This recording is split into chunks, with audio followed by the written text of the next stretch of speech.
Hi guys, welcome back to my channel. Today we are finally doing the long-awaited microblading video. This is a video I wanted to do for a long time, but I wanted to wait till I had my brows done so I could give it from like a first-person perspective. And I also took the course back in January. So if you're wondering what is microblading, how does that procedure work, does it hurt, how much does it cost, if you're more into like, oh, this sounds like something I want to do for a living, and training wise and all that, I will be talking about where I got trained, what you should look for in a place where you should get trained. And if you're new here, my name is Anai. If you're trying to see what microblading is and how that works, keep on watching. Hi guys, welcome back. Today I'm gonna be getting my eyebrows microbladed, and right now these are my brows filled in. So this is how I usually fill in my brows, so today is gonna be the last time I have to do that. She's gonna leave them probably looking better than I fill them in, honestly. Okay, so I'll see you guys when I'm in there. So we're starting off by cleansing the brow, taking off all makeup, excess oils, and dirt with this alcohol wipe, just making it a sterile environment for the cuts we're about to make. And now we are proceeding with drying the area from the alcohol and exfoliating my skin with this little spoolie to get any dead skin cells off, so it just makes for a smooth application. So here we are, really getting into detail on how we're gonna shape the brow and draw it in, just get any last minute details to be perfect. And here she is putting the actual numbing cream, really working it into the brow, because we want the surrounding areas to be numb as much as we want the actual eyebrow hairs to be numb, and you just won't feel anything. You typically leave this on for like 20 minutes, but for me, the numbing was just a little much since I have super sensitive skin, so we just left it for like 10 minutes. But it worked just as fine. And right here, we are using this saran wrap to really lock in the numbing cream. This is the client intake form that lists any medical conditions or medication you may be taking. Now we are removing the numbing cream, really trying to get everything off with this little alcohol wipe. And that little dot on my forehead is a tester for the color of my eyebrows. And then this is me realizing how red my eyebrows actually are and how bald-headed they are, but that's about to change real quick. So here she is mapping out my brows using this mapping string, and what this does is just try to give you a more symmetrical look for both of your eyebrows. And this just made it way easier to like stay within the lines. So now she is drawing in each hair stroke and basically laying out the blueprint on how we're gonna go over each hair stroke with the actual blade. So this drawing out step is very important for you and the artist, so you both get an idea of how the eyebrow is going to look before it's worked on top of. And I'm taking my time to go into the bathroom and really look at it and think of any adjustments that might be made before we actually go in with the real blade. Now she is dipping into her ink and starting the first few strokes, and she would check up on me to see if I'm feeling any of the strokes, and I did not, because the numbing did work pretty good. And it's very mild discomfort. If you got in tweezed or wax, you'll be fine. It's nothing too crazy. So here she is adding any more little strokes we need as a second pass to this brow, filling in any bald spots and such. As you can see in the other one, it's fully coated in ink, and that's because we want the pigment to really seep into the cuts. Now we're wiping away the first brow we worked on, and oh my goodness, I'm so happy. Look at my reaction. I'm so excited. It looks so pretty already, and it had just been the first pass. So this is us just really taking in these front hair strokes on how beautiful and effortless they look. Oh my gosh, so nice. See, she is filling in these empty spots that we couldn't see before because the pigment does hide it, and once we lift off the pigment, we see where we need extra little hair strokes. So now, like she did on the other brows previously, she's really pushing in the pigment with this lipstick applicator, making sure that the pigment goes deep into each cut so we can see the hair strokes clearly. And here she is tweezing away any unwanted hair. And now I present to you these perfect microbladed brows. Yes, sure. They're perfect. I'm so happy. Okay, guys, you ready to see how they're healing? It is day 3 now, and yesterday and today they've been looking pretty much the same.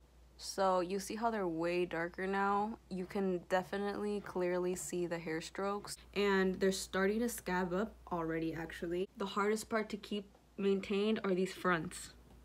These beautiful, beautiful hair front strokes are the ones I gotta take care of the most because they're most likely to fade first. I can't stop staring at them in the mirror. The hair strokes are perfect, and like the shape is perfect. I love them. So microblading, if you didn't know, is a semi-permanent tattoo on your eyebrow. So this is kind of like a surface kind of tattoo. It's gonna fade from, it usually ranges from 1 to 3 years, but most people is like 18 months, I'd say. And it depends on the skin type, your lifestyle, the post care and all that. I'd say this is a costly procedure, as it should be, because it's so much detail, so much practice that goes into the type of eyebrow you want. There's so many styles and so many people do it differently. So I think it's best that you do your research, you find the person that matches what you want to have on your brow, that agrees with what. It can range anywhere from $300 to $1,000. It really depends where you go, who you go to. The touch-up is only once a year, every 6 months. So it's like a long-term investment if you really think about it. Do you think you want microbladed eyebrows? Let me tell you, yes, you do. You do want them. But, you know, there are contraindications for some people. If you have any contraindications, this basically means that it would either prevent you from getting microbladed eyebrows or just we would have to work around it a little more, you know? Estrogen, retinol, so blood thinners, and you know, on the face, obviously you're thinning out your skin, you're gonna get more blood. We can work around that by getting you off of those a few weeks prior to the appointment. Another contraindication, you have to be 18 years old to get this. Everyone's different, meaning skin-wise, health-wise. So let's say you don't have any of those contraindications. Okay, let's move forward, and how are we going to make your eyebrows fit you, you know? So the point of this is to make them as natural as possible, meaning natural hair stroke. We want to find something that fits your natural eyebrow shape and will move with your brows and will blend in as much. We want to camouflage this. And we're gonna look at skin types. There's oily skin types, dry, normal, combo, sensitive. My skin is oily, so my tint is likely to lift earlier. Most places they will draw it out for you. You will check it before they actually go with the actual blade. So there's no room for error, because all she does is trace over those lines that she already did and that you both agreed on. So let's talk about what happens after you get your eyebrows microbladed. It's the most important part, is the aftercare. Any place, they're gonna tell you all of the aftercare instructions, and they should send you home with a packet. So you don't want to touch the scabs. They're gonna fall off on their own. Don't touch them, don't pick at anything. Everything's gonna heal itself. Also, another thing to prolong the life of your brows is putting sunscreen. So no makeup and no hard working out, like a lot of sweat for the first 5 to 10 days. I waited like 10 days. Like today is the first day I put any eyebrow product on my face. So I'm naturally really oily, so I had to use blotting sheets to take off the oil and the excess sweat kind of around it. I think it was the day after I used some bacterial soap. I made sure it was foamy in my hand, and I just like dabbed it on.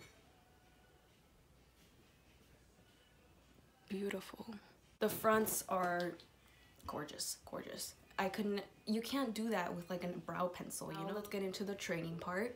So if you're still here, it's because you want to learn more. You want to do this. In the course itself, we're learning how to make those natural strokes. It's not much of the procedure because it's so simple in a way, and how I said, with the background in aesthetics and knowing disinfection, sanitation, and all that, it wasn't hard for me to pick up on it. When I took the course, she gave me this book, and for those that don't know that stuff, all of that information is in here, from how to disinfect, how to set up. If you don't know about the Fitzpatrick scale, which is how your skin tones are measured in a way, color theory, how to numb, best numbing procedures and stuff, they're all in here. So when I went in, it was a few days course. It was a few day course. What they gave us, this cute little baggie full of stuff that we will need for our clients. So let me show you guys what's inside.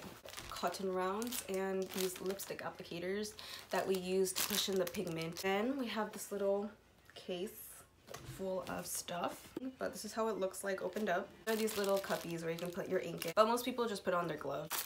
We have some spoolies, some mapping tape, what you guys saw she used to map out my line. This is what we use to make the cuts on your skin. Not scary, huh? And as you can see, there are different numbers. There's different size blades for different types of skin. This is the numbing cream that we use. There's so many different kinds. You just need to find whatever fits for you. These inks, and also like just like the numbing, there's so many brands and styles and everything. So it's up to you to pick your products. I have this Tina Davis pencil, which is what we use to first draw in the brows. The tip is really sharpened, so it has really smooth lines and strokes, and whenever you use it up, you just get this razor and just sharpen it up and make it slick again. Alcohol wipes to cleanse the skin, obviously. You see the tiny tips on these?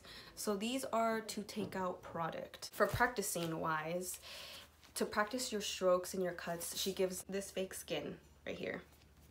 I'll link the place where I got trained down below. I think that would be something to look out for if a place is offering a more in-depth interview or application process and like any type of background certification. Yeah, I think that's pretty much it. Yeah guys, that's gonna be it for me. If you want to see more of me, make sure to subscribe. Make sure to check out Arch's microblading. I'm gonna be linking them down below. Check out her work. So yeah guys, I'll see you in my next video.